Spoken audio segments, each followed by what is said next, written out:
Hello, everyone. Welcome back to Real Talk English. I'm Emily, and I am so excited about today's episode because we're diving into something that comes up literally all the time in conversations. Hey everyone, I'm Daniel, and Emily's right. Today we're talking about how to describe your hometown in English. This is one of those topics that sounds simple at first, but then when someone actually asks you about where you're from, you might find yourself saying, nice, and then just stopping there. Oh my gosh, yes. I've seen this happen so many times. Students know how to say, I'm from Beijing or I'm from Sao Paulo, but then when someone says, oh, cool, what's it like? They completely freeze up. It's like their mind just goes blank. Exactly. And here's the thing. Describing your hometown is actually one of the best ways to connect with native English speakers. People love hearing about different places, and when you can paint a picture with your words, the conversation just flows naturally. So true. Whether you're meeting someone at a coffee shop, chatting with a colleague, or even on a dating app, yes, we're going there, knowing how to talk about where you're from makes you sound confident and interesting. In today's episode, we're going to have a real conversation where I describe my hometown and Emily will ask the kinds of questions people actually ask in real life. We'll highlight the key phrases you need, explain when to use them, and point out some common mistakes learners make. Plus, we've got a vocabulary breakdown and a fun practice challenge at the end. So grab your notebook, get comfortable, and let's make you sound like a natural when talking about home. All right, Daniel, let's jump right in. So, where are you from? I'm from a small town called Asheville in North Carolina, on the east coast of the United States. Oh, nice. I've heard of it. What's it like? Well, it's actually nestled in the mountains, so it's incredibly scenic. You know, lots of green hills, beautiful views. Oh, I love that phrase, nestled in the mountains. It sounds so picturesque. So, would you say Asheville is more of a tourist destination, or is it where locals just live their normal lives? Actually, it's both, which makes it really interesting. I'd say it's become quite a hot spot for tourists over the past 10 years or so, especially for people who love craft beer and outdoor activities. But at the same time, it's still got that local charm, you know? Like you'll see the same people at the farmer's market every Saturday. I love that. Okay, so here's a question a lot of learners struggle with. How big is Asheville? Like, how do you describe the size without just saying numbers? Great question. So instead of saying it has 95,000 people, which sounds a bit formal and honestly boring, I'd say it's a pretty decent sized town, but not huge. Or I might say it's big enough that you've got everything you need, but small enough that you run into people you know at the grocery store. Oh, I love that grocery store example. That really paints a picture. Okay, so what about the vibe or atmosphere? That's another thing learners ask me about all the time. How do I describe the feeling of my hometown? Right, the vibe. So for Asheville, I'd say it has this really laid back, artsy vibe.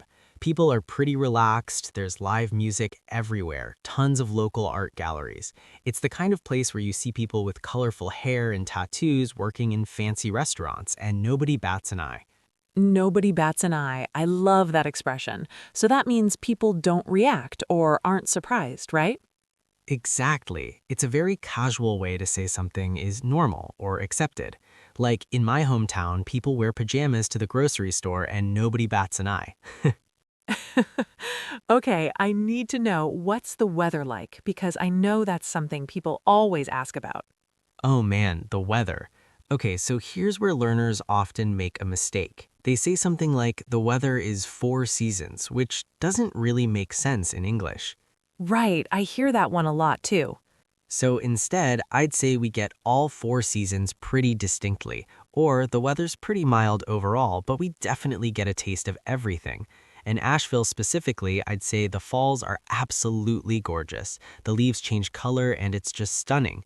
Winters are mild compared to the northern states, but we get a few snow days, and summers can get pretty humid. That's so helpful. And you mentioned the fall colors. That brings me to another important point. What's your hometown known for? What makes it special or different from other places? Ah, great question. So Asheville is really known for its craft beer scene. We've got more breweries per capita than almost any other city in the US. It's also famous for the Biltmore Estate, which is this massive historic mansion, and the food scene is incredible. Lots of farm-to-table restaurants. Farm to table, can you explain that quickly? I know some listeners might not know that term. Sure. Farm to table means the food comes directly from local farms to the restaurant, so it's super fresh and supports local farmers. It's a big trend in the US right now. Love it. Okay, so Daniel, here's something I think is really important. What do you miss about your hometown when you're away? Because this question shows emotion and makes the conversation more personal. Oh, that's easy. What I miss most is definitely the mountains. There's something about waking up and seeing mountains outside your window that just, I don't know, it grounds you, you know? I also really miss the sense of community. Like in Asheville, people actually talk to each other, even if they're strangers. You might be waiting in line for coffee and just strike up a conversation with the person next to you. That's beautiful, and it makes me want to visit. Okay, last question, and this is a big one that learners often struggle with. Would you recommend your hometown to visitors? How do you answer that? Yes, I always get this one. So here's how I'd answer naturally. I definitely recommend it, especially if you're into, and then I list the things visitors would enjoy. So for Asheville, I definitely recommend it, especially if you're into hiking, good food, or craft beer. It's perfect for a long weekend trip. But I'd say come in the fall. That's when it's at its best. And notice Daniel also said when to visit and how long to stay. That's advanced conversation right there. Those extra details make you sound like a natural. Exactly. And here's another tip. If there's something not great about your hometown, it's okay to mention it honestly. You might say, the only downside is, or just keep in mind that. For Asheville, I might say, just keep in mind that it can get pretty crowded in October during peak leaf season, so book your hotels early. Perfect. So let's recap the key phrases we've covered in this dialogue. Nestled in for location. It's become quite a hotspot for popularity. It's big enough that, but small enough that, for size. It has a blank vibe for atmosphere. We get all four seasons pretty distinctly, for weather. It's known for, or famous for special features. What I miss most is for personal connection. I definitely recommend it, especially if you're into for recommendations. And remember, the key to all of this is adding specific details. Don't just say it's nice. Tell a mini story, give an example, paint a picture. All right, let's break down some essential vocabulary and phrases you'll need when describing your hometown. We'll give you the word or phrase, explain what it means, show you how to use it, and sometimes give you formal versus casual variations. Let's dive in. First up, nestled in, nestled between. This means positioned comfortably within or surrounded by something. For example, my hometown is nestled between two rivers, so we have beautiful water views. The casual variation would be tucked away in, like it's tucked away in the countryside. Use this when describing location, especially with natural features. Next, hotspot. A hotspot is a popular or trendy place that attracts many people. My city has become a real hotspot for digital nomads. The more formal variation is popular destination, a popular destination for tourists. Use this when talking about trendy or popular places. Number 3, vibe. Vibe means the atmosphere, feeling, or character of a place. The downtown area has a really energetic vibe at night. The formal variation is atmosphere. The city has a cosmopolitan atmosphere. Use this in casual conversations about the feeling of a place. It's very commonly used by native speakers under 50. Number 4, laid back. Laid back means relaxed, casual, not stressful or formal. People in my hometown are pretty laid back. Nobody's in a rush. The opposite would be fast-paced or hectic. The formal variation is relaxed or unhurried. Use this when describing the pace of life or people's attitudes. Number 5, up and coming. This means becoming more popular or successful, on the rise. My neighborhood is really up and coming, lots of new restaurants and cafes opening. Similar phrases include on the rise, growing, or developing. Use this when describing areas or places that are improving or becoming trendy. Number 6. Known for, famous for. This describes what a place is recognized or celebrated for. My hometown is known for its annual music festival. The structure is place is known for plus noun or gerund. Use this when highlighting special features or attractions. Note that famous for is stronger than known for. Number 7. Sense of community. This is the feeling that people in an area know and support each other. There's a real sense of community. Everyone looks out for their neighbors. Related phrases include tight-knit community or close community. Use this when describing social connections in your hometown. Number 8, off the beaten path or off the beaten track. This means not in a popular tourist area, remote or less well-known. My hometown is a bit off the beaten path, so it's very quiet and peaceful. The opposite would be right in the heart of or in the thick of. Use this when describing less touristy or remote locations. Number 9. Can't beat. This means nothing is better than, the best thing about something.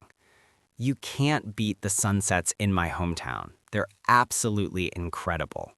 The structure is you can't beat plus noun or you can't beat plus activity. Use this when emphasizing something exceptional about your hometown. It's very colloquial and natural. 10th, the heart of place. This means the center or most important part of a place. I grew up right in the heart of Tokyo, so everything was within walking distance.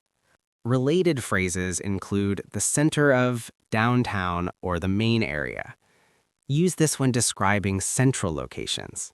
Number 11. Strike up a conversation. This means to start talking to someone, usually someone you don't know well. People are so friendly, you can easily strike up a conversation with strangers. The casual variation is start chatting with. Use this when describing social interactions and friendliness. And finally, number 12, the only downside is. This means the only negative thing or disadvantage. I love my hometown. The only downside is that public transportation isn't great. Similar phrases are the only drawback is, or if there's one negative, it's. Use this when honestly mentioning a small negative while staying positive overall. Remember, you don't need to memorize all of these at once. Pick 2 or 3 that feel natural to you and practice using them this week. Exactly. And pay attention to how native speakers use these in movies, podcasts, or conversations. Context is everything. All right, everyone, it's time for your practice challenge. We want you to actually do something with what you've learned today. Here's your mission. Describe your hometown out loud in English for 60 seconds. You can do this right now, just pause the podcast, or do it later when you have some privacy. Use at least 3 of the phrases we taught you today. For example, you might say, I'm from a small city that's nestled in the mountains. It's known for its hot springs and beautiful temples. The vibe is pretty laid back, and there's a real sense of community. If you want an extra challenge, record yourself on your phone, then listen back. Don't judge yourself harshly, just notice which parts felt smooth and which parts you stumbled on. And here's a real-world application. This week, if you meet someone new, maybe in a language exchange app, at work, or even in an online game, actually ask them about their hometown using some of these questions, like, what's your hometown like? Or what's the vibe there? Then really listen to how they describe it and share about your hometown too. This is how you turn learning into actual conversation skills. That's it for today's episode. Let's quickly recap. We covered how to describe your hometown's location, size, vibe, weather, and what makes it special. We gave you tons of natural phrases and vocabulary to sound like a confident speaker.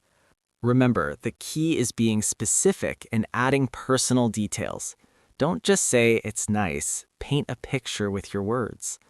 If you enjoyed this episode, leave us a comment telling us where you're from. We'd love to hear about your hometowns. And next week, we're covering how to talk about your daily routine without sounding boring or robotic. You won't want to miss it. Thanks for listening to Real Talk English. Keep practicing, keep being awesome, and we'll see you next time. Bye, everyone.